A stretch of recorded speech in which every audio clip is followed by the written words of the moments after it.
dill, kosher, bread and butter. Whatever your pickle preference, it all starts on farms like Brian Curry's. He's been growing cucumbers near Hale Center in West Texas for about 10 years. He also grows corn, wheat, and cotton. But on his farm, pickles are a big deal.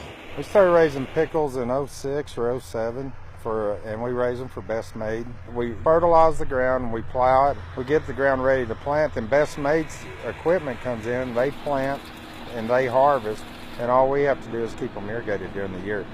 Brian grows every cucumber with Texas pride. Like him, Best Made was born and raised in the Lone Star State. It's Texas' only major pickle company. In the 1920s, Mildred Dawson was selling pies door to door. She started using the leftover egg yolks to make mayonnaise and sandwich spread. Sandwich spread needs relish. When the relish company went up on their pickle prices, she started growing her own cucumbers. Now 90 years and 4 generations later, Best Made is almost entirely pickles. Best Made's unique from anybody else selling cucumbers in Texas because they are grown in Texas. They're a Texas product. Texas farmers are growing them. They enjoy doing it. It's a fun crop for them. We have about 2,900 acres to 3,000 acres that we plant every year. Brian raises about 300 of those acres. He works closely with folks like Stephen to make sure Best Made gets the fruit they need. About 60% of the pickles in Best Made jars are from this area, northwest of Lubbock. The hot days, cool nights, and low humidity of West Texas are perfect for growing these future snacks. My best yield's been 386 bushels to the acre, and they've started going to picking them a little smaller, so anywhere from 250 to 300 is probably an excellent crop now. Planting starts at the end of May and goes for 12 weeks, about 40 to 60 acres a day. 45 days later, they're ready. Once Brian's cucumbers are the right size, Best Made brings out 2 self-propelled harvesters. Each machine picks about 50,000 pounds per hour. We ship to Best Made between 1 inch and 2 inches in diameter. They'll grow a size a day, and a size for us is 1/4 of an inch. And we've got about a 24-hour window to really get these things out of the field. Tomorrow they'll be too big.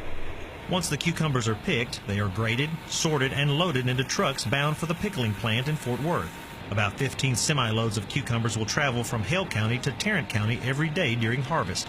That equals out to around 30 million pounds of pickles. Chances are if you're eating a pickle in the state of Texas, it probably, even if it's at a restaurant, probably came from Best Made at one point.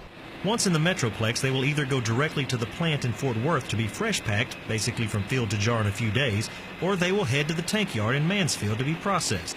Then it's time to put them in the jars. No matter the flavor or the type, everyone from the field to the warehouse takes pride in their part of the pickle. We take a lot of pride in the fact that we put out the most tightly packed jar on the shelf. You're always going to get a full jar from Best Made. We have extra people on the line that make sure that we get that last pickle in the jar. Best Made pickles have a stronger dill flavor than most brands. Since they only ship to Texas and the surrounding states, they can cater more to Texas tastes. Brian enjoys growing crops that further the Lone Star mystique. As a third-generation farmer, he hopes the farming legacy continues with his sons. Maybe they will be the next generation of pickle producers. I'm hoping one of these days I can pass this on to my kids. I would honestly like to switch to mostly pickles, but it's very finicky and it's a pretty high-risk crop. I hope we can raise this for a long time. I love this crop. For TFB News, Ed Wolf, Hale Center.